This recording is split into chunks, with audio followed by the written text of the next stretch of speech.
జీవనదిని ప్రవహింపజేయుమా, మాట్లాడు జీవము గల దేవా. జీవనదిని ప్రవహింపజేయుమా, దయతో మాట్లాడుమా, నీవే మాట్లాడుమా. నీ మెల్లని స్వరము వినిపించుమా, దయతో మాట్లాడుమా, నీవే మాట్లాడుమా. నీ మెల్లని స్వరము వినిపించుమా, మాట్లాడుమా జీవము గల దేవా. జీవనదిని ప్రవహింపజేయుమా, నీ ధర్మశాస్త్రమునందాశ్చర్యమైన సంగతులను చూచునట్లు కనులు తెరువుమా. నీ ధర్మశాస్త్రమునందాశ్చర్యమైన సంగతులను చూచునట్లు కనులు తెరువుమా. దయతో మాట్లాడుమా, నీవే మాట్లాడుమా.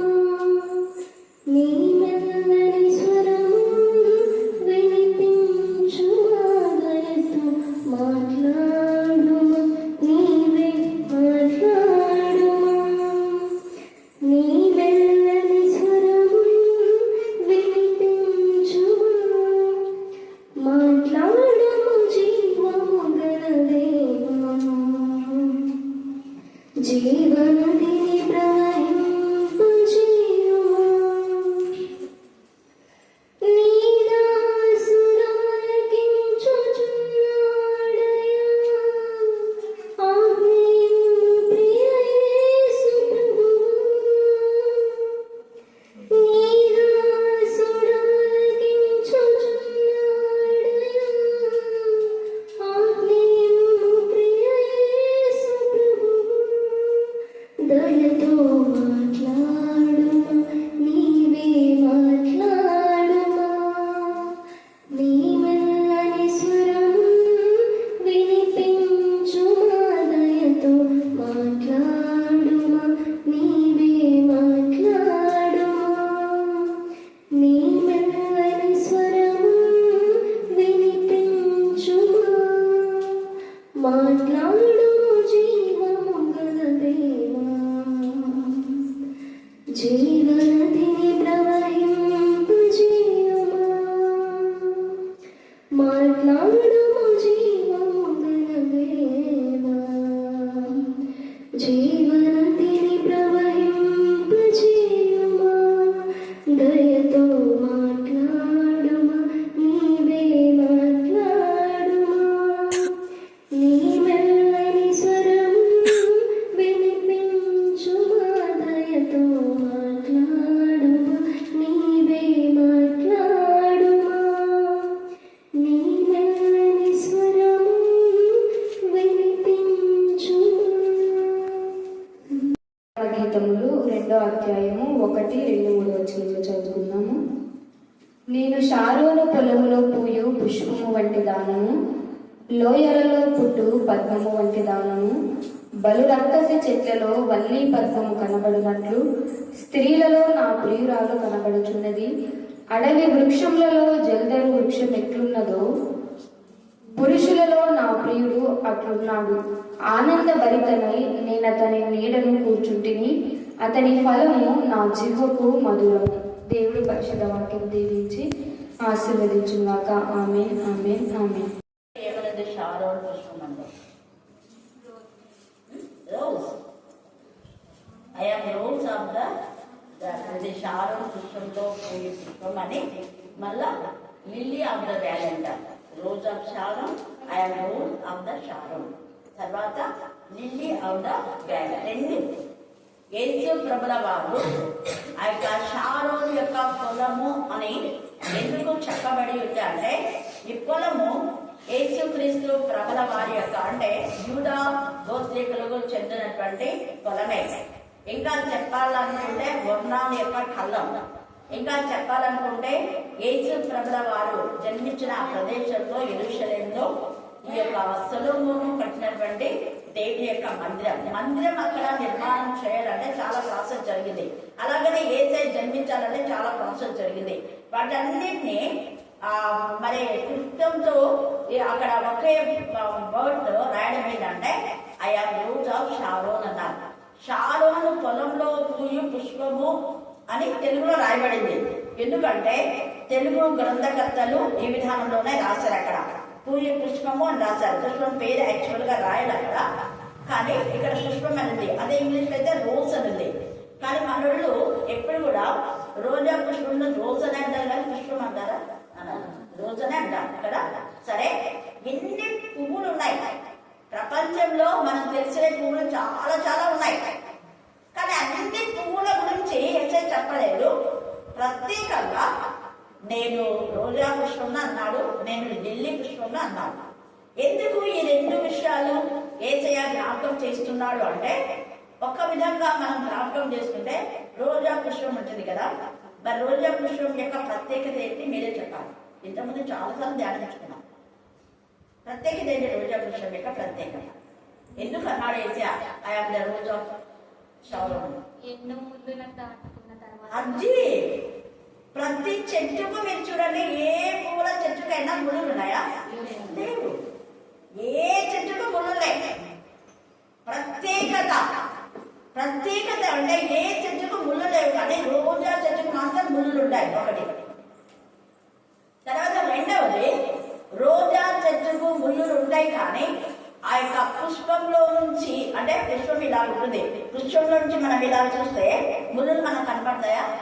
కనపడదు. అదే అక్కడ ఆ ముళ్ళులన్నీ దాటుకొని వచ్చింది రోజా పుష్పం. ఏ పుష్పం అయితే ముళ్ళులన్నీ దాటుకొని వచ్చిందో ఆ పుష్పానికే విలువ ఎక్కువ ఉంటుంది. సింగిల్ పువ్వు పెట్టుకుంటారు కదా రోజా పువ్వుని, ఎక్కువగా ఒక పువ్వే కాస్ట్ ఉంటుంది. 10 రూపీస్ కూడా అవుతుంది. ఒక్క పువ్వే 10 రూపీస్, ఇంకా ఎక్కువనే ఉంటుంది. తర్వాత వివాహం అప్పుడు కూడా ఎక్కువగా ఆ పెళ్లి కుమారుడు రోజా పుష్పాన్ని ధరిస్తారు, కానీ మిగతా పూలను ఎప్పుడన్నా పెట్టుకున్నట్టు చూస్తున్నారా? లేదు. తర్వాత మన యొక్క మొదటి ప్రధానమంత్రి ఎవరు? నెహ్రూ గారు. ఏంటి నెహ్రూ గారు కూడా ఎప్పుడు కోర్టు ఏమిటో చెప్పండి, గులాబీ ఉంటది. కారణం ఏంటంటే నెహ్రూ గారు కూడా ఈ యొక్క లేఖన భాగాన్ని రోజు చదివేవాడు. అందుకనే రోజా పుష్పం ప్రేమించాడు. రోజా పుష్పం ఎవరైనా ప్రేమిస్తున్నారు అంటే వాళ్ళు గ్రంథకర్తలై ఉంటారు, వాక్యము బాగా తెలిసిన వాళ్ళు ఉంటారు. కొంతమంది తెలియకపోయినా కూడా అది ఒక సుందరమైన పుష్పం అని అలాగే కూడా పెట్టుకునే వాళ్ళు ఉంటారు. తర్వాత ఎక్కువ పరిమళ వాసన వెదజల్లింది కూడా రోజా పుష్పమే. ఈ యొక్క రోజా పుష్పమును ఎందుకు యేసు ప్రభువు వారు అలాగా అన్నారు అంటే, అట్ ది బిగినింగ్ ఇందాక పవన్ చాలా చక్కగా అడిగాడు, ఎందుకు దేవుడు ఇశ్రాయేలునే అలాగా ప్రతిసారి నేను ఏర్పరచుకున్న జనాంగం, నేను ఏర్పరచుకున్నా అన్నాడు అంటే, తండ్రి అయిన దేవునికి ఎవరైతే విధేయతగా ఉన్నారో వాళ్ళని ఏర్పరచుకుంటారు. దేవుడు ఏర్పాటు చేసుకుంటే ఎవరెవరిని అంటే, యేసు ప్రభువు కూడా 12 మంది శిష్యులను ఏర్పాటు చేసుకున్నారు. ఎవరిని ఏర్పాటు చేసుకున్నారు అంటే, ఎవరైతే నీతిగా, నిజాయితీగా, న్యాయంతో, భక్తితో, విధేయతతో తమ పనులు తాము చేసుకుంది, ఒకరిని ఆశించకుండా, ఒకరిని అడగకుండా, ఒకరికి మోసం చేయకుండా, వాళ్ళు కష్టపడి 10 మందికి ఇచ్చేవాళ్ళు. వాళ్ళు కష్టపడతారు, 10 మందికి ఇచ్చేవాళ్ళు. వాళ్ళు మాత్రమే నేను నా కుటుంబమే అనుకున్న వాళ్ళు దేవుడికి ఇష్టం కాదు. మళ్ళీ చెప్తున్నా, దేవునికి ఇష్టమైన వాళ్ళు ఎవరంటే వాళ్ళ నుండి వేరే వాళ్ళకి ఇచ్చేవాళ్ళు, వేరే వాళ్ళకే ఇవ్వాలన్న తపన ఉండేవాళ్ళు. ముందు నేను నా పిల్లలు తర్వాత మిగిలితే ఎవరికన్నా అనుకునే వాళ్ళు కాదు. అలాంటి నేచర్ ఉన్నటువంటి వాళ్ళు ఈ 12 మంది శిష్యులు. మనం ఎలా చెప్పగలం వీళ్ళు తమ కంటే ఎక్కువగా వేరే వాళ్ళకి ఇస్తారన్న దానికి రుజువులు చాలా ఉన్నాయి. మీరు ఒక రుజువు చెప్పండి. వాళ్ళకంటే ముందు వేరే వాళ్ళకి ఇస్తారు వాళ్ళు. ఎవరు ఎలా? వెరీ గుడ్, గాడ్ వచ్చింది. అదే అందుకే నేను చెప్పా, ఇది చాలా మార్మికమైంది అంటే ఆత్మ సంబంధంలో దీన్ని గ్రహిస్తారు. 5 రొట్టెలు 2 చేపలు అందరికీ ఆకలిస్తుంది. అక్కడ యేసులకు శిష్యులకు అందరికీ ఆకలిస్తుంది. కానీ అందరు తిన్న తర్వాతనే శిష్యులు తిన్నారు.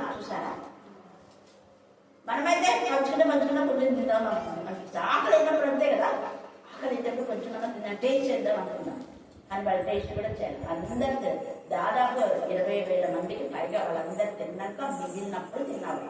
హల్లెలూయా, హల్లెలూయా. ఇంకా ఎక్కడ చెప్పండి? ఇంకా పేతులు చేపలు పట్టినప్పుడు వలలు మిగిలిపోతున్నాయి కదా, అప్పుడు ఆ యొక్క దోణి నిండిపోయింది. మళ్ళీ ఏం చేస్తారు? వాళ్ళ పొరుగు వాళ్ళని పిలిచి, సొంత వాళ్ళని కాదు, సొంత వాళ్ళని పిలిచారా? లేదు, పొరుగు వాళ్ళని పిలిచి రమ్మన్నారు. బాగా చేపలు ఎక్కువైపోయినాయి, మా ముందు సొమ్మిదికి అందనండి, అందరు చేపలు అన్నది. పొరుగున్న వాళ్ళని కూడా పిలిచి వాళ్ళ దోణి కూడా నిండింది. హల్లెలూయా, హల్లెలూయా, హల్లెలూయా. ఇంకా ఈ చేపలని పక్క వాళ్ళకి అస్సలు మనం కొంచెం ఎప్పుడో ఏదైనా ఎక్కువ అయితే కానీ చెప్తారు, కానీ అలా చేయలేదు పేదలు. తన వాళ్ళ గురించి ఆలోచించలేదు. అక్కడ కష్టపడే వాళ్ళని చూసి వాళ్ళని కూడా నింపేశాడు. ఈ మధ్యాహ్న కాల సమయంలో ఏసయ్యా ఈ లోకానికి వచ్చింది అని అందుకే ఆయన బాధపడి, శ్రమపడి, ఆయన కష్టపడి, ఆయన రక్తం కార్చి మనందరినీ దేవుడికి స్వకీయ సంపాద్యంగా, ఒక సొత్తుగా, ఒక మరి ఆయన యొక్క మరి ప్రజలుగా చేయడం కోసమే యేసయ్య ఈ లోకానికి వచ్చాడు. యేసయ్య జననం జరగడానికి ముందు ఎంత వేదన, రోదన, కన్నీళ్లు, అనేక ఆత్మలు చంపబడ్డాయి. మోషే అక్కడి నుంచి కూడా, మోషే పుట్టినప్పుడు కూడా చాలా మంది అక్కడ చంపబడ్డారు, ఎన్ని ముళ్ళులో దాటుకున్నారు. యేసు ప్రభు యొక్క జననం అబ్రహాం నుంచి కూడా ఉంది, ఆదాం నుంచి కూడా ఉంది. ఆదాం కూడా ఎన్ని కష్టాలు పడ్డాడు మానవుడుగా. నోబహు ఎన్ని కష్టాలు పడ్డాడు, ఎన్ని నిందలు, ఎన్ని అవమానాలు. వాళ్ళకేసి ఆయన పుట్టుండే ఓడకు తగ్గింది, కానీ నోబహుకి ఏం కాదు, కానీ చాలా తిట్టారు, ఎంత అవమానపరిచారు నోబహును. ఆ ఓడ కట్టుతున్నప్పుడు అయిపోయే వరకు కూడా ఎన్ని నిందలు వేశారు, అన్ని నిందలు ఎంతమంది ఊహించారు, ఎన్ని కూడా వాళ్ళకి ఏం కట్టలేదు. కానీ ఎప్పుడైతే వాళ్ళన్నిటి వాళ్ళు ఓర్చుకొని, అయ్యో ఇంతమంది తిట్టున్నారు, ఇంతమంది చీచెంటున్నారు, ఇంతమంది బాధ పెడుతున్నారు, ఎందుకు వచ్చిన గొడవలే, ఈ యొక్క ఓడను కట్టడం మానేస్తుంటే అనుకోలేదు. ఎవరి మాటలు పట్టించుకోలేదు, ఎవరి నిందలు పట్టించుకోలేదు, ఎవరి దూషణ పట్టించుకోలేదు. ఆయన దృక్పథం, ఆయన దృష్టి, ఆయన కాంక్ష, ఆయన తపన, ఆయన దృష్టి కేవలం తండ్రి అయిన దేవుడి మాట పైన మాత్రమే ఉంది. ఆ మాటనే ఆయన ఎప్పుడైతే ఆ మాట ప్రకారం ముందుకు వెళ్తూ ఉన్నాడో అద్భుత రీతిగా సేవ చేయకపోయాడు. ఈ మధ్యాహ్న కాలంలో 2024 చివరిలో మనం ఉంటున్నాం. మనుషుల యొక్క మాటలు అక్కడికి ఎందుకు వెళ్తారు, ఇక్కడికి ఎందుకు వెళ్తారు అంటుంటారు. సైతం చేసే పడ్డది ఆత్మీయంగా ఎదగనివ్వదు. ఆత్మీయంగా నువ్వు ఎదుగుతున్నావంటే ఎక్కడ ఎదిగితే అక్కడే ఉండు, లేదంటే నాశనం అయిపోతావు. నాశనం పుట్టింది తప్ప ఎవరు నశించకూడదు. యేసు ప్రభుల వారు ఎక్కడ ప్రార్థన చేసినా కూడా ఏమని చేస్తారు చెప్పి నాశనం పుట్టింది. యోహాను సువార్త 15లో మీరు చూడండి, ఇస్కరియోతు యూదా ఎంతవరకు సేవ్ చేయాలో అంతవరకు గర్దించాడు, గురించి చెప్పాడు, సరిదిద్దాలని చూశాడు. కానీ తర్వాత ఆయన చేసిన ప్రార్థన ఏంటంటే నాశనం పుత్రుడు తప్ప ఎవ్వరూ నశించరు. నాశనం పుత్రుడు అని తెలుసు. నాశనం చేయడానికి నాశనం పుత్రుడిని దేవుడు కూడా సృష్టించాడని తెలిసే వాడు పుట్టకుంటే బాగుండే అన్నాడు. పుట్టకుంటే బాగుండే అన్నాడు. తర్వాత వాడు వస్తున్నాడు, వాడితో మనకేం పర్లేదు, మనం ఇక్కడి నుంచి వెళ్దాం పద అన్నాడు. అంటే ప్రత్యేకించబడిన జనాంగా, అందుకని మీరు వారి మధ్య నుండి బయలువెళ్ళి ప్రత్యేకంగా ఉండు అని 2 కొరింథీ 6:18 తేటగా రాయబడింది. ప్రత్యేకమైన జనాంగంగా ఉంటే తప్ప మనం 2025లో దేవుడికి మహిమకరంగా ఒక రోజా పుష్పంలాగా వెలగలేదు. ప్రత్యేకింపబడిన జనాంగంగా ఉంటే అనేక బాధలు, వేదనలు, రోజులు, నిందలు, శోధనలు వస్తాయి. మోషేని దేవుడు ప్రత్యేకించి ప్రతిష్ఠించుకున్నాడు. కానీ మోషేని ఎన్ని మాటలు అన్నాడు. సరే, రోజా పుష్పం లాగా ఉన్న వ్యక్తులు కొంతమంది చెప్పారు. నేను ఉదాహరణకు నేను మోషే రోజా, ఇప్పుడు మన రోజా పుష్పం గురించి ధ్యానం చేసుకోబోతున్నాం. యేసు ప్రభుల వారు వస్తారు. యేసు ప్రభుల వారికి ముందు రోజా పుష్పం లాంటి అనుభవంలోకి ఉన్న వాళ్ళు చాలా మంది ఉన్నారు. ఏమా ఇర్మియా, గాడ్ వేసిన, ఇంకా దానియేలు, ఇంకా దావీదు, ఇంకా అబ్రహాం అంటలేదు, పౌలు, ఇంకా చెప్పండి. అబ్రహాం కూడా బాధపడినాడు అనుకోండి మేబీ, కానీ ఎక్కువగా ఇంకా యోగు ముందుగా ఎంత బాధను అనుభవించాడు యోగు. తర్వాత యోసేపు, యాకోబు యొక్క కుమారుడు. అనుకోండి. కానీ దైవ చిత్తానుసారంగా బాధ విధంగా సుబుద్ధితో ఆలోచించి యోగు కష్టాలు తెచ్చుకున్నాడు. అయితే యోసేపు దైవ చిత్తానుసారంగా శ్రమ పన్నాడు బిడ్డలు. ఆ యొక్క యోసేపు, మోషే, దావీదునైతే ఎంత భయంకరంగా బాధ పెడతారో అంత భయంకరంగా బాధ పెడతారు. అయినా కూడా ఓర్చుకుంటాడు. ఈ రోజా పురుషంలాగా పరిమళించాలంటే ప్రతి ముళ్ళును దాటుకొని రావాలి. ఇంతమంది నన్ను చీచి అంటున్నారో నేను ఆత్మహత్య చేసుకుంటా అనుకోలేదు. చాలా మంది కొంచెం బాధ వచ్చిందంటే నేను చస్తాను చూడు అంటున్నారు. ఇక్కడ ఎవరైనా ఉన్నారేమో మానుకోండి. నువ్వు చావడానికి దేవుడు నిన్ను పుట్టించలేదు. నువ్వు పరిమళ వాసన గల బిడ్డగా తయారు చేయలేదు. నువ్వు పరిమళ వాసన వెదజల్లే బిడ్డగా రోజా పురుషంలాగా నువ్వు ఎదగాలంటే నీకు ఖచ్చితంగా కష్టాలు ఎవరికి ఎక్కువ ఉంటాయో వాళ్ళే రోజా గుర్తుపెట్టుకోండి. కష్టాలు ఎవరికి తక్కువ ఉంటాయో వాళ్ళు మామూలు ఆ పురుషంకి ఏం పెద్ద ఇది ఉండదు. అంటే ఉంటుంది కొంచెమే లేదు. చామంతి, బంతి పూలు అన్ని 10 రూపాయలకి 5 రూపాయలకే ఎక్కువ వస్తాయి కదా. కానీ ఎక్కువ ఖరీదైనవి రోజా పుష్పం. లిల్లీ కూడా వేరు అమ్మడం. లిల్లీ కూడా అందుకనే అక్కడ లిల్లీ ఆఫ్ ద వ్యాలీ అన్నాడు. అంటే వ్యాలీ అంటే లోయలలో పుష్పం. లోయలలో ఆ లోయ ఎలాగా ఉంటుందంటే భయంకరమైన దుర్వాసన. లోయలోకి అన్ని ఏమైపోతాయి, మురికి కాలువలు, మురికి ఎంత అక్కడే చెప్తారు. బురదలలో ఆ బురద కంపు కొట్టే బురదలో ఉన్నా కూడా లిల్లీ పుష్పము ఏం చేసుకుందంట, పైకి వస్తుంది. దాని కాడ ఎంత పెట్టుకుంటుంది కదా, మీరు చూసినారా? పైకి వచ్చి ఎంత చక్కగా ముళ్ళు ఉన్నా కూడా ముళ్ళన్నీ అనుకొని ఇట్లా చూసుకుంటారు. ముళ్ళు ఏం చేయలేదు నన్ను, బురద ఏం చేయలేదు నన్ను. నేను బురదలో ఉన్నా కానీ నా స్మెల్ మాత్రం ఎంత స్వీట్ మెలోడీ చేస్తూ ఉంటుంది. ఎంత మాధుర్యంగా పూలు చూస్తే పాట పాడాలనిపిస్తుంది. అందుకని ఇదే పాట, ఇది పరమగీతంతో ఎంత పాట లేదు. లిల్లీని చూసి పాడారు, రోజుని చూసి పాడారు. ఈ యొక్క లిల్లీ అన్న యేసు ప్రభుల వారు నేను ఎందుకు లిల్లీ పుష్పాన్ని అంటే, బురద లాంటి ఈ లోకంలో భయంకరమైనటువంటి సిచ్యువేషన్ లో ఉన్నటువంటి యేసయ్య ఒక లిల్లీ లాగా మనకు ఉదయించాడు. ఒక లిల్లీ లాగా పరిమళ వాసన వెదజల్లాడు. ఆ యొక్క బురదలో ఉన్నా కూడా, మన లోకంలో ఉన్నా కానీ లోకం మనలో ఉండకూడదు. పుష్పకు ఏమాత్రం బురద అవుతుందా పుష్పానికి? చూస్తున్నారా? పెంటలో ఉన్నా, బురదలో ఉన్నా, ఎక్కడున్నా కూడా పుష్పం మాత్రం ఎంత ఇదిగా నచ్చలేకుండా ఉంటుంది. కాబట్టి లోకంలో మనం ఉన్నాం కానీ నిష్కలంకమైన బిడ్డలుగా మనం తయారు కావాలి అంటే, విలువైన జీవితం మనకు రావాలంటే కొన్ని కష్టాలు మనం భరించాలి. బురద నుంచి బయట రావాలి. హల్లెలూయా, హల్లెలూయా, హల్లెలూయా. తర్వాత ఈ యొక్క లిల్లీ చెట్టుకు ఉండేటటువంటి ఇంకొక ప్రత్యేకత ఏంటంటే, రోజా చెట్టుకు లిల్లీ చెట్టుకు తేడా ఏమి చెప్పండి? రోజా చెట్టుకు లిల్లీ చెట్టుకు తేడా ఏంటి? ఏం తేడా లేదా? Colour very good. ఇంకా కలర్ వైట్ రోజ్ కూడా ఉంటుంది. Smell very good. స్మెల్ దీనికంటే అది ఇంకా స్మెల్ ఉంటుంది. ఇంకా అంతే అంతే. రోజా మెల్లులు ఉంటాయి. ఇంకా ఏంటి? షేపు.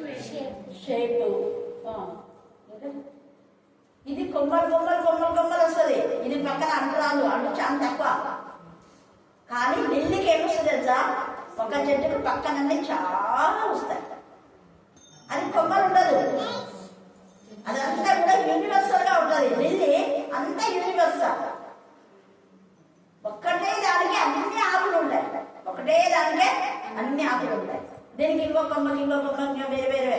యేసు ప్రభుల వారు ఏంటంటే, మీరందరూ నాలో అంటు కట్టబడాలి, నాలో మరి యొక్క మొక్కలు మీరు తయారు కావాలి. ఎన్ని గడ్డలు వస్తాయి. యేసు ప్రభు ఎప్పుడైతే ఆ లిల్లీ పువ్వు పూసిందో అది మన కాళ్ళకు ఎంచేస్తే పక్కనంతా కూడా చిన్నగా గడ్డలు వచ్చేస్తాయి.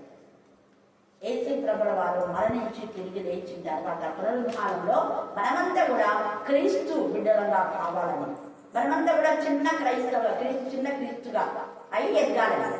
బాలే క్రీస్తునే కాదు మనం చూసేది. ఎప్పుడు కూడా క్రిస్టమస్ అంటే బాలుడైన క్రీస్తు ఎంతకాలం బాల్య క్రీస్తు అనుకుంటుంటా. ఎదిగే క్రీస్తు మనం చూడాలి. యేసు ప్రభుల వారు మనుషుల దయ పెంపారును అని మనం లూకా 2:52 మనం చూస్తాం. ఆయన దేవుని దయ ఉంది, మనుషుల దయ ఉంది. ఏ మనుషుల దయ అంటే దేవుని ఎందుకు భయభక్తి గల వాళ్ళు మాత్రమే యేసు ప్రభువుని ఆనర్ చేస్తారు, అందరు కాదు. అన్నా కైపైన వాళ్ళు ఎప్పుడు ఏసైనా యాంటీగానే ఉన్నారు, ఎప్పుడు ఆయనను బాధ పెట్టుకుంటా, ఎప్పుడెప్పుడు తప్పుడు పట్టాలా, ఎప్పుడెప్పుడు అదే ఇది అనుకుంటూనే ఉన్నారు. మరి ఎప్పుడు శోధించుకుంటూనే ఉన్నారు, శోధనలు ఎప్పుడు ఆయనకు యాంటీగానే ఉన్నారు.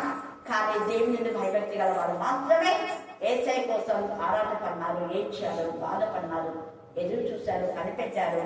అది మగ్దలేనే మరియ జీవితం కూడా ఒక రోజా పువ్వే, భయంకరమైన బురదల నుంచి ఒక లిలీ పువ్వే. మగ్దలేనే మరియ వ్యభిచారంలో ఉండి దేవునికి మహిమకరంగా ఉన్న వాళ్ళందరూ కూడా లిల్లీ పుష్పం లాంటి వాళ్ళే.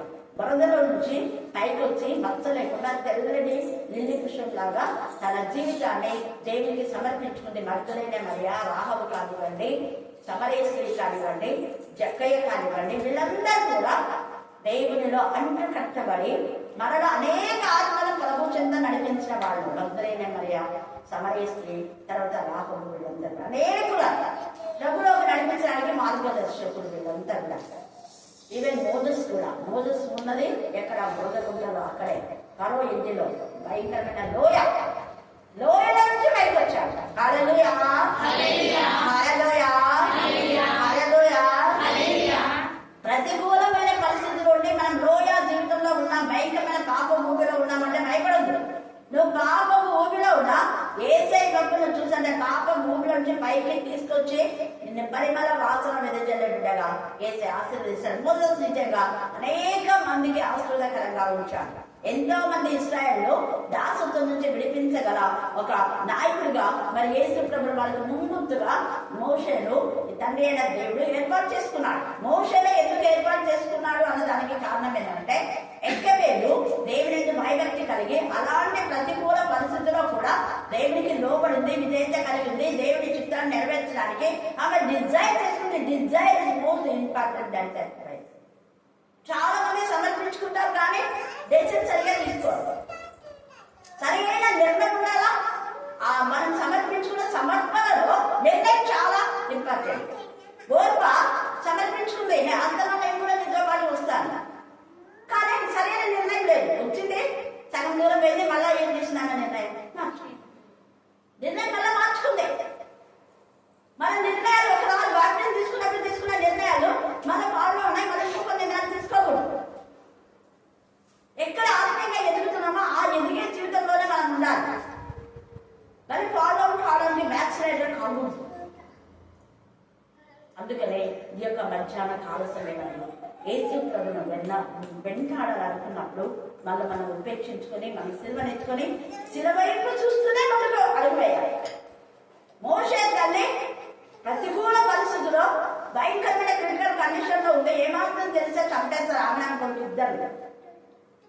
కానీ చివరి దాకా దేవుని వైపు చూస్తూ అని అడుగుతుంది. ఎంత జాగ్రత్తగా కాపాడుకుంది తనను, తన కుమారుని, తన కుటుంబం. హల్లెలూయా, హల్లెలూయా, హల్లెలూయా. ముళ్ళ మధ్య ఒకవేళ ఉన్నా దేవుడిని ముళ్ళ లాంటి జీవితాన్ని పరిమళ వాసన వెదజల్లే జీవితంగా తయారు చేశాడు. ఎక్కవేలు దేవునికి ఎన్ని కష్టాలు ఆమె భరించిందో చెప్పలేదు, కానీ ఆమె జీవితం దేవునికి మహిమకరంగా గ్రంథంలో రాయబడింది. ఆమె ముగ్గురు పిల్లలు కూడా సహోదర వంశాన్ని యాజకుగా ఏర్పాటు చేసింది. కాబట్టి ఈ యొక్క మధ్యాహ్న కాల సమయంలో ఒకవేళ మోష లాంటి పరిస్థితుల్లో మనం ఉంటే మన పిల్లలు దేవునికి మహిమకరంగా మనం పెంచాలి. తర్వాత యోగు ఎన్ని కష్టాలు పడినా కూడా, ఎంత మంది అవమానపరిచినా కూడా యోగు ఒకటే మాట అన్నాడు, దేవుడు ఎందుకో నన్ను పరీక్షిస్తున్నాడు, అయినా పర్వాలేదు, యెహోవా ఇచ్చని యెహోవా తీసుకొని యెహోవా నామం ఏమైంది సంతృప్తింపబడింది. అదే వేళ మనం ఉండాలి. కష్టం వస్తే ఎందుకు కష్టం వచ్చింది, వాళ్ళు బాగున్నారు, మాకెందుకు, మేము ప్రార్థన చేస్తున్నాం, ఉపాసన ప్రార్థన చేస్తున్నా, మేము కానుకలు ఇస్తున్నా, మేము బైబిల్ చదువుతున్నా, అది చేస్తున్నా, ఇది చేస్తున్నా, ఇవి కాదు. మేము వస్తున్నాం కదా ప్రార్థనకు అంటుంటారు కొంతమంది. ప్రార్థనకు వస్తున్నా, ఎప్పుడు వస్తున్నా, సమర్పణ ఎలాగుంది, ఓర్పాలాగుందా, దూతలాగా ఏమైనా నీతో పాటే ఉంటానని రోజు. అందుకనే ఆమె జీవితం మరలా మత్తయి సువార్తలో పరిమళ వాసన వెదజల్లాయి. ఆమె చచ్చిపోయింది. రోజా పువ్వు పుష్పించి వాడిపోయి తర్వాత ఏమైంది చెప్పండి, చెప్పాలి. రోజా పుష్ప పుష్పించి వాడిపోయిన తర్వాత ఏమైతుంది? ఎండిపోయినట్టే అది కదా. పరిమళ వాసన అంటే సెంట్ తయారు చేస్తారు. సెంట్ మనంతా సెంట్ తయారవుతుంది అంటే ఈ పువ్వు నలగొట్టబడుతుంది. ఎంత ఇదిగా అవన్నీ కూడా ఉడికిస్తారు. పౌడర్ అంతా కూడా ఎంత ఇదిగా చూడండి, ఎంత విధానంలో అది కష్టపడి బాధపడి శ్రమ పడితే అప్పుడు మనకు మంచి స్మెల్ వస్తుంది. ఏసై కూడా అలాగే అనేకుల ద్వారా అవమానపరచబడ్డారు. మహారోధంతో వేదంతో శారీరకంగా ఉన్నంత మనకు కన్నీళ్లతో దేవుడికి తను సమర్పించుకున్నాడు. కాబట్టి ప్రపంచమంతలో క్రైస్తవ జనాభా ఎక్కువ ఉంది. అనేకులు క్రీస్తు వైపు వచ్చారు.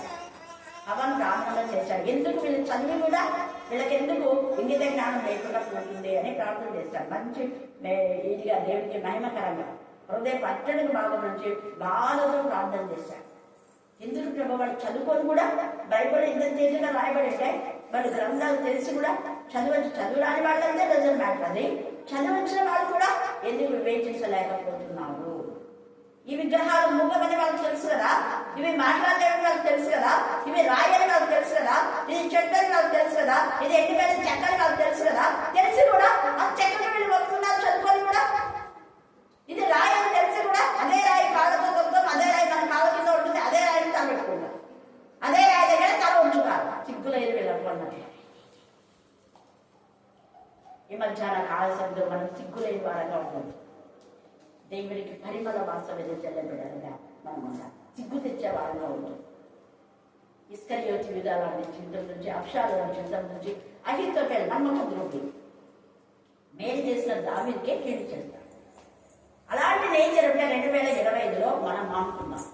మనం మేలు చేసే వారంగా ఉన్నామా, కీడు చేసే వారం? మేలు చేసే వారిని దేవుని జీవితం మనం చచ్చిపోయినా కూడా వారి పరిమళ వాసన చెందుతారు. మగ్దలిన మరి చనిపోయింది, కానీ ఆమె యొక్క జీవితం అనేకులకు ఆదర్శకరంగా ఉంది. రాహబు చనిపోయింది, ఆమె జీవితం అనేకులకు ఆదర్శకరంగా ఉంది. ఒక వేష ఇలాగ అయిపోయింది కాబట్టి వేష జీవితం వల్ల అనేక మంది వేషలు మార్చబడ్డానికి దేవుడు కృపను కొనుగోలు చేశాడు. తర్వాత మనం చూస్తే ఇంకా ఇలాగ చాలా మంది ఉన్నారు. అలాగా తర్వాత ఈ యొక్క లిల్లీ పుష్పాన్ని కూడా అందుకే అంటున్నాడు చూడండి. ఇంకా అంట లోయల్లో పుట్టే పద్మ వంటి దానని చెప్పి బలురక్కసి చెట్లలో వల్లి పద్మం కనబడినట్లు స్త్రీలలో నా ప్రియురాలు కనబడుచున్నది. నా ప్రియురాలు అంటే స్త్రీ అంటే సంఘం.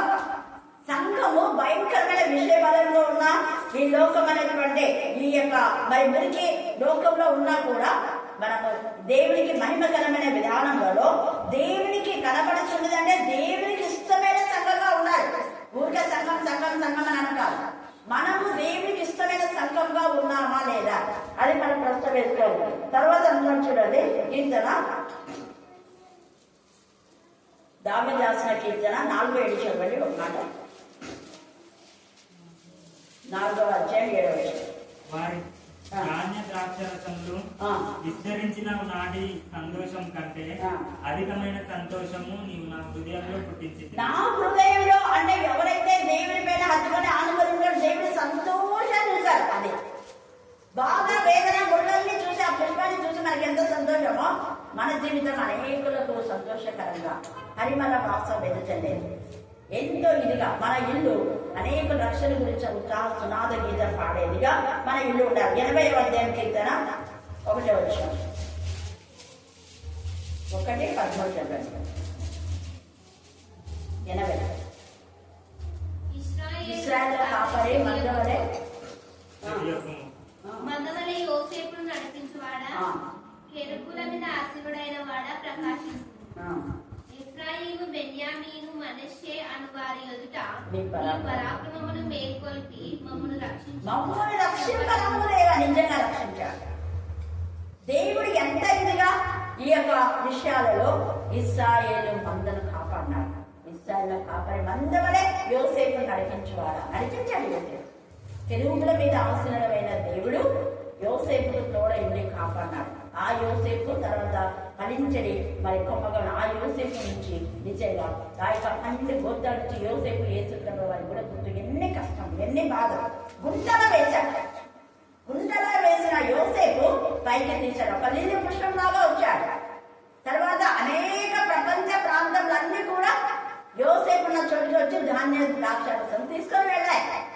పరిమళ వాసన ప్రపంచమంతటా వెదజల్లాడు యోసేపు. యోసేపు పరిమళ వాసనగా తయారు కావడానికి ముళ్ళులన్నీ దాటిపించాడు. బురద గుండెలోంచి పైకి వచ్చాడు. యోసేపు జీవితం కూడా రోజా పుష్పం లాంటిదే, లిల్లీ పుష్పం లాంటిదే. సంఘము దేవుని మహిమకరంగా శరీరాశ, నేత్రాశ, జీవన లోకం నుంచి, లోకశక్తుల నుంచి మన వేరుకాడు ప్రత్యేకింపబడి ఉండాలి. అందుకని పత్రికలు అందరిలో కూడా యేసు ప్రభుల వారి చేత వాళ్ళు ప్రత్యేకించబడ్డ వాళ్ళు, పిలువబడిన వాళ్ళు, పరిశుద్ధులుగా విశ్వాసులుగా ఉన్న వారికి శుభం. మనం జాన్వరి అప్పుడు క్రిస్మస్ అప్పుడు ప్రతి ఫెస్టివల్లో శుభాకాంక్షలు అంట. ఎవరికి శుభాకాంక్ష? మనము శుభం అంటే వాళ్ళకి శుభాలు కలిగిపో. ఎవరికి శుభము అంటే దేవుని చేత ఏర్పరచబడిన వారికి, ప్రత్యేకించబడిన వారికి, పరిశుద్ధులుగా ఉన్న వారికి శుభము. పత్రికలు అంతా మొదటి 1, 2, 3 వచనాలు ఉన్నాయి, చదువుకోండి. ప్రతి పత్రికల మొదటి భాగంలో అలాగనే ఉంటుంది. విశ్వాసులుగా ఉన్నవారికి, పరిశుద్ధులుగా ఉన్నవారికి, ఏర్పరచబడిన వారికి, పిలువబడిన వారికి. మనం ఏర్పరచబడి, మనం ప్రత్యేకించబడి, ప్రతిష్ఠించబడి, పిలువబడి దేవునికి మహిమకరంగా రోజా పుష్పంలాగా, లిల్లీ పుష్పంలాగా మగ్దలైన మరియ భయపడకుండా ధైర్యంగా యేసు ప్రభువుకి శిష్యులకే వాక్యం ప్రకటించింది. దెబోరా కూడా ఒక రోజా పుష్పమే. ఆమె ఒక స్త్రీ అయినా కూడా నిజంగా ఒక సంఘంగా, ఇశ్రాయేలు జనాంగంలో ఒక నాయకురాలుగా దేవునికి మహిమకరంగా నడిపించగలిగింది దెబోరా. దెబోరా లాంటి వాళ్ళు స్త్రీలు సంఘం నుంచి లేవాలి. అందుకని ఇక్కడ స్త్రీలలో అనే మాట మనం చూస్తున్నాం. స్త్రీలలో నా ప్రియురాలు కనపడుచుంది. దేవునికి నువ్వు ప్రియమైన బిడ్డగా ఉంటే స్త్రీలలో నుంచి, గూడులో నుంచి నువ్వు ఒక దెబోరాలాగా తయారు కావాలి. గూడులో నువ్వు ఒక ఎస్తేర్ లాగా తయారు కావాలి. ఒక మగ్దలైన మరియలా అనేక మంది దైవజనులాగా వాక్యం ప్రకటించేదాన్ని కావాలి. హల్లెలూయా, హల్లెలూయా, హల్లెలూయా, హల్లెలూయా, హల్లెలూయా. దైవజనులు అంటే తప్పుడు బోధ చెప్పే దైవజనులు చాలా మంది ఉన్నారు. వాళ్ళు చెప్పేది తప్పు అని తెలిసినప్పుడు ఖచ్చితంగా వాళ్ళని బోధించాలి. ఎందుకంటే 12 మంది శిష్యులు యేసు ప్రభువుల వారి ద్వారా ఆత్మతో, శక్తితో నింపబడిన వాళ్ళు, ప్రత్యేకించబడిన వాళ్ళే, ప్రతిష్ఠించబడిన వాళ్ళే, మరి దైవజనులే, ఆత్మతో నింపబడినారు. యేసు ప్రభువుల వారి యొక్క ప్రియమైన శిష్యులు. వాళ్ళ వాక్యం తెలుసు, అన్ని తెలుసు. బట్ వాళ్ళు లేఖనాలు సరిగా గ్రహించలేదు. భయపడే లోపల తప్పేసుకోలే. భక్తులైన మరియు లేఖనాలు గ్రహించింది, యేసే మాటలు విశ్వసించింది.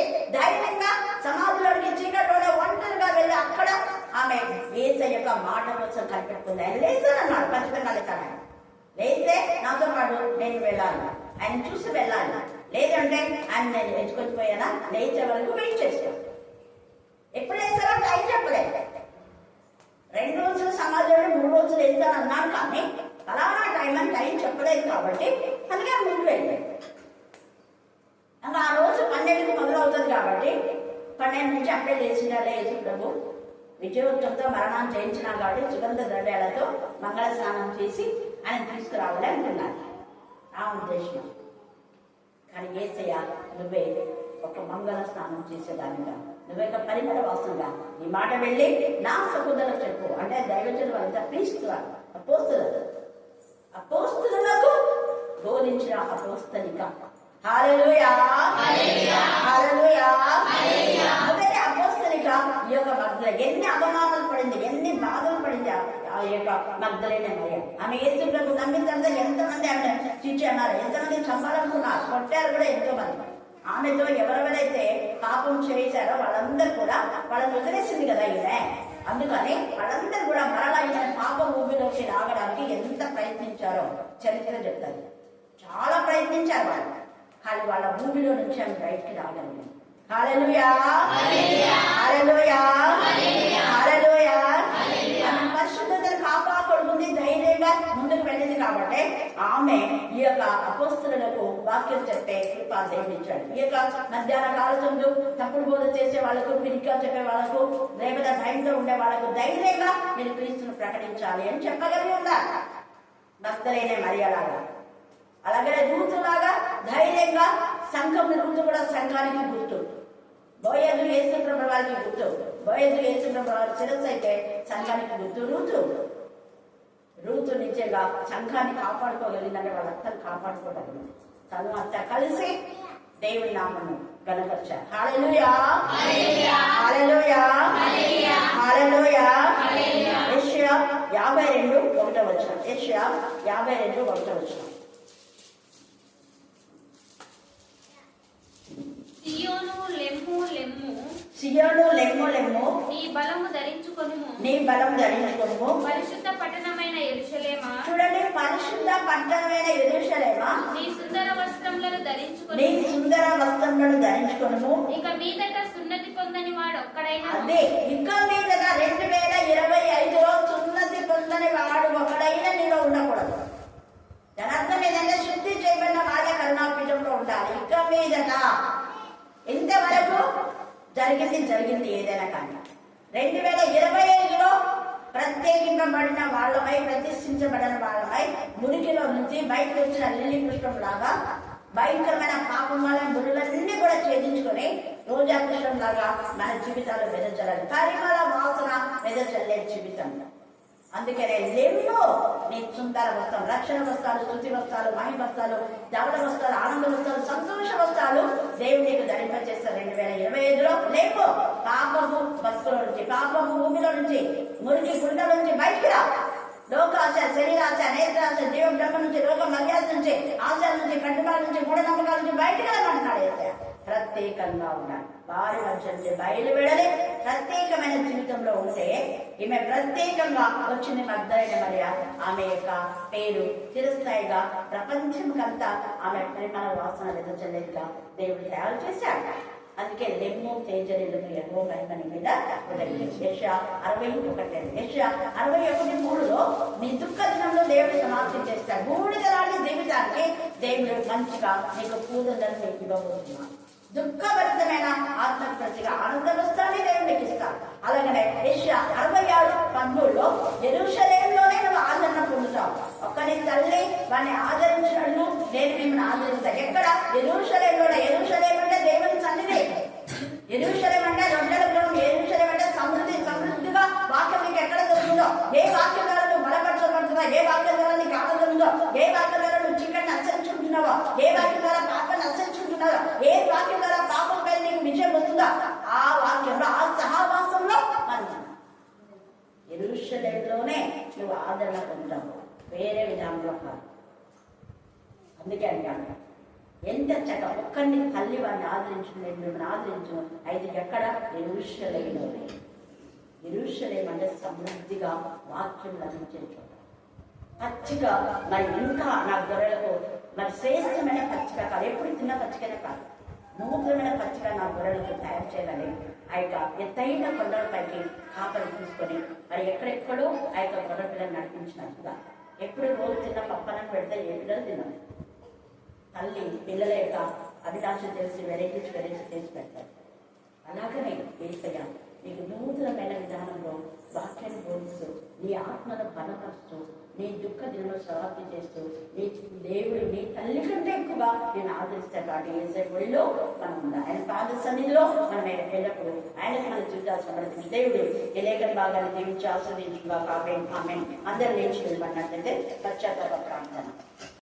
ఈ సంవత్సరంలో ఎన్నో ఆటుపోట్ల మధ్య దేవుడు మన పైకి తీసుకోవాలి. భయంకరమైన వరద భూమి లాంటి జీవితం నుంచి, చెడు వాసన, దుర్వాసన నుంచి యేసయ్య మన పైకి తీసుకొచ్చాడు. ఒకవేళ నీ కుటుంబము, నీ ఇల్లు, నీ జీవితం, నీ హృదయం పశువుల పాకలాగా అలజడిగా, కలవరంతో, అసహ్యంగా, చీకటిగా ఒకవేళ ఉందేమో, పశువుల యొక్క మరి ఏ విధంగా పశువులు అక్కడంతా కూడా గలీజ్ చేసి దుర్వాసన వస్తుందో, ఆ దుర్వాసన వెదజల్లడానికి యేసయ్య పశువుల పాకలో కొద్ది గుండెలతో చుట్టబడి ఆ యొక్క తొట్టిలో కరుణ పెట్టడం ద్వారా పశువుల పాకలో ఉన్న దుర్వాసన కూడా దయమైపోయింది. దూతల యొక్క పాటలతో పశువుల పాక ఎంతగానో నిజంగా దూతల యొక్క ఎంతగా స్థుతి చేస్తూ ఉంటే అక్కడ దుమ్ము ధూళి అంతా కూడా లయమైపోయింది. ఈ మధ్యాహ్న కాలచండు మరి వాక్యమనే ఈ యొక్క పరిమళ వాసన, వాక్యమనే గాలి వీచడం ద్వారా మన యొక్క హృదయంలో ఉన్న పశువుల పాక జీవితం మార్చబడి దేవునికి ఇష్టంగా, మహిమకరంగా, శుద్ధి చేయబడినటువంటి జీవితంగా దేవుడు తయారు చేయగాక. పశువుల పాకలో చీకటి యేసయ్య తొలగిస్తున్నాడు. యేసయ్య జనుల ద్వారా పశువుల పాకలో చీకటి వెళ్ళిపోయింది. యేసయ్య జనుల ద్వారా పశువుల పాకలో దుర్గంధం వెళ్ళిపోయింది. యేసయ్య జనుల ద్వారా పశువుల అరుపులే అన్ని కాంగా అయిపోయినాయి. పశువులాంటి జీవితం, పశువులాంటి మనసు, నెక్కది లాంటి పశువులాంటి కఠినమైన హృదయం యేసయ్య మన నుంచి తొలగిస్తున్నాడు. ఈ యొక్క మధ్యాహ్న కాల సమయంలో పరిశుద్ధమైన హృదయం ఇవ్వాలని ఇష్టపడుతున్నాడు. మారిన నెమ్మదించారు. ఇశ్రాయేలులతో కలిసి దేవుని మహిమపరిచి స్తుతించాడు. మారిన నీ జీవితం దేవుని బిడ్డలతో కలిసి పరిశుద్ధంతో కలిసి పరిశుద్ధ సహవాసంలో ఉంటేనే నీ జీవితం పరిమళ వాసన వెదజల్లే జీవితం బాగుంటుంది. ఇక నువ్వు ముళ్ళును మళ్ళా వెనక్కు వెళ్ళి మళ్ళా ముళ్ళు జీవితంలోకి వెళ్ళని అవసరం లేదు. రోజా ముళ్ళు దాటుకుంది. దాడిపోయిన జీవితం, దాడిపోయిన జీవితం, పాపం దాడిపోయిన జీవితం. పాపంలో పరలోకమందున్న మా పరమ తండ్రి, శ్రీమంతుడవ దేవ, నిత్యుడవ తండ్రి, పరలోక నివాసస్థలంకు అధిపతి చేసిన మా తండ్రి, నీకే స్తుతులు, నీకే స్తోత్రాలు, నీకే వందనాలు చెల్లించుకుంటున్నాం. అవును తండ్రి ప్రభువా, మరి లోతైనటువంటి మా ఈ సందేశాన్ని వినిపించినటువంటి మరి సలోమి టీచర్ గారితో ఆత్మ మాట్లాడిన విధాన్ని బట్టి నీకే స్తుతులు, నీకే స్తోత్రాలు చెల్లించుకుంటున్నాం. అవును ప్రభువా తండ్రి, మరి ప్రత్యేక రీతిలో మరి నువ్వు సృష్టికర్తమై ఉన్న నా దేవ యేసయ్య ప్రభువా, అయా మరి ఆ రోజు గులాబీ మొక్క యొక్క ప్రత్యేకతను బట్టి నీకు వందనాలు చెల్లించుకుంటున్నాము తండ్రి. అయ్యా మరి అద్భుత రీతిలో ప్రభువా, ఆ గులాబీ మొక్క అనేది తనకు తాను మరి విత్తనమై మొలిచి మరి పెరగలేదు తండ్రి. ఒక అంటుకట్టు చేత మరి నీవు ఎలాగైతే నీ శిలువలో నువ్వు త్యాగంగా మరి రక్తాన్ని కార్చి మా కొరకు నువ్వు ఫలించి ఉన్నావు, అదే విధముగా తండ్రి మరి ఆ పుష్పం యొక్క కొమ్మని తండ్రి ప్రభువా, ఆ చెట్టు యొక్క కొమ్మ నరకబడి మరి వేరొక చెట్టు యొక్క కొమ్మ వేర్లు కలిగినటువంటి కొమ్మకు అంటుకట్టబడిన తర్వాతనే అది పుష్పంగా మారి లేబడుతుంది ప్రభువా. అవును తండ్రి ప్రభువా, మరి మేము కూడా పాపంలో ఉండి ఆ పాపాన్ని చంపేసి ఆ మొక్క వలె మేము మరి నీతో అంటుకట్టుటకును మరి ఆ రోజు పుష్పాలలాగా మేము ఫలించి పుష్పించుటకును కృపదైశ్వర్యాలు వేడుకొనిచున్నాం. అవును తండ్రి ప్రభువా తండ్రి, మరి కేవలము ఆ పుష్పమును మరి పుష్పించిన తర్వాతనే కాక మరి అనేక రకాలుగా ఉపయోగపడుతుంది తండ్రి. మరి మేము కూడా అనేక రకాలుగా తండ్రి మరి ఇతరులను అంటుగట్టి మరి నీ సన్నిధికి నడిపించుకుంటూ మరి ఏ సువార్తను చాటుకున్న శక్తి మాకు దయచేయమని వేడుకొంటున్నాం తండ్రి ప్రభువా. మరి చాలా మంది నా తండ్రి నిన్ను ఎరిగి కూడా ఎరగనట్లుగా ఉంటున్నారు ప్రభువా. అయా జ్ఞాపకం చేసుకోమని వేడుకొంటున్నాం తండ్రి. అయా ఈ సందేశం బట్టి వందనాలు, స్తుతులు, స్తోత్రాలు చెల్లించుకుంటున్నాం. అయా మాకు అర్థం కాని వారు ప్రతి ఒక్కరికి అర్థమయ్యే రీతిలో మమ్మల్ని అందులో జ్ఞానం దయచేయమని వేడుకొంటున్నాం. అవును తండ్రి, మరి జ్ఞానం అందు చిక్కనిది, మాకు తెలియని జ్ఞానము మానవుల కంటే మరి మించిన జ్ఞానం కలవాడు కదా ప్రభువా. అలాంటి జ్ఞానాన్ని మాకు దయచేయమని వేడుకొంటున్నాము తండ్రి. అయా జ్ఞాపకం చేసుకుని ప్రభువా, మరి ప్రతి ఒక్క బిడ్డ మరి నీ ధర్మశాస్త్రం అనుసారంగా జీవించిన కృప దయచేయమని వేడుకొంటున్నాము తండ్రి. అయా లోతైన జ్ఞానాన్ని మరి నువ్వే మాకు అర్థమయ్యే విధముగా బోధించమని వేడుకొంటున్నాము తండ్రి ప్రభువా. అయా మరి కాపరులు అయితేనేమి, నీ ప్రజలైతేనేమి అలనాడు ఇశ్రాయేలు ప్రజలు ఎలా దారి తప్పిపోతున్నారు, అదే మాదిరిగా దారి తప్పిపోయి ఏమైనా క్రియలు చేస్తున్నారు ప్రభువా. అయా రక్షించమని వేడుకొంటున్నాము తండ్రి ప్రభువా. మరి యెహోవా నీకు మేము పేరు పెట్టలేము తండ్రి, మరి నువ్వు అది చేయగల సమర్థుడవని నీకు నీవే మమ్మల్ని మా నుంచి నువ్వు పేరు పెట్టుకుంటున్నావు దేవా. అవునయా పరమ వైద్యుడవు నువ్వు. మరి 2024 సంవత్సరం తండ్రి ప్రభువా, మమ్మల్ని అందరూ మరి ఏ హాని చేయకుండా మరి రెక్కల చాటున భద్రపరుచుకుంటారని వాగ్దానాన్ని నెరవేర్చి మమ్మల్ని సజీవులకు ఉంచిన విధానం బట్టి నీకే స్తుతులు, స్తోత్రాలు చెల్లించుకుంటున్నాం. అయ్యా తండ్రి పరమ వైద్యుడవై మాకు ఏ హాని చేయకుండా తండ్రి మరి దుష్టుల నుంచి మరి ప్రతి ఒక్క ఆరోగ్య స్థితిని నువ్వు మెరుగుపరిచిన విధానం బట్టి స్తుతులు, స్తోత్రాలు చెల్లించుకుంటున్నాం. అయ్యా మరి జ్ఞానం మాకు దయచేసి మా చదువుల్లో మరి ఎంతమంది అయితే మరి 2024 సంవత్సరంలో ఉద్యోగాలు పొంది ఉన్నారు, తమ తమ డిగ్రీ పట్టాలను ఇతర పాస్ అయి ఉన్నారు, వారందరిని బట్టి స్తుతులు, స్తోత్రాలు నీకు వందనాలు చెల్లించుకుంటున్నాం. అయా మరి ఎన్నెన్ని అద్భుత క్రియలు, ఆశ్చర్య క్రియలు చేసి ఆశ్చర్యకరుడు, అద్భుతకరుడు అని పేరు తెచ్చుకున్నావు తండ్రి. అవునయ్య ప్రభువా, మరి పిల్లలు లేని వారికి పిల్లల్ని ఇచ్చి, మరి వివాహాలు కాని వారికి వివాహాలు ఇచ్చి, ఇల్లు లేని వారికి ఇల్లు ఇచ్చి మరి అట్లా అవుతుంది. నాకేం అనికాలం వచ్చింది, తొట్లిలో చిన్న పిల్లోళ్ళలాగా కలుస్తున్నాడు. నేనేమనుకున్నానంటే ఇంకా ఈరోజు దేవుడే ఉంటాడు అని అనుకున్నాను. నాకు ప్రార్థన కూడా ఎంతో అభివృద్ధిగా అనిపించింది. నాకు ఇంకా అట్లే కల మళ్ళా కొంచెంసేపు అట్లే పండుకున్నా మళ్ళా తెల్లదానా అదే కనిపిస్తుంది. దాని అర్థం ఏంటంటే అంతేనా ఇంకా అంతే. దాని అర్థం ఏంటంటే యేసయ్య వాళ్ళు జన్మించాడు. జన్మించిన యేసయ్య ఇంకా ఎదగాలి. పవన్ చేసింది ఆ ప్రార్థన 2025లో. అంటే వాళ్ళు అన్యులుగా ఉండి మార్చబడినారు కాబట్టి యేసయ్య వాళ్ళ హృదయంలో జన్మించాడు. అది రక్షణ. ఇంకా రక్షణలో మనం రోజు రోజుకు ఎదగాలి. ఎదిగే క్రీస్తును మనం చూడాలి. ఇంకా బాలయ్యచ్చుగానే ఉండదు. బాల్యంలో ఇంకా ఎవరైతే పసి లాగా ఉన్నారో, పశువు యొక్క ఆ చిన్న పసి బాలుడుగా ఉన్నటువంటి క్రీస్తు కాకుండా ఎదిగే క్రీస్తును మనం చూద్దాం. దేవుడు ఆమె కుటుంబాన్ని దీవించుగాక. ఆమె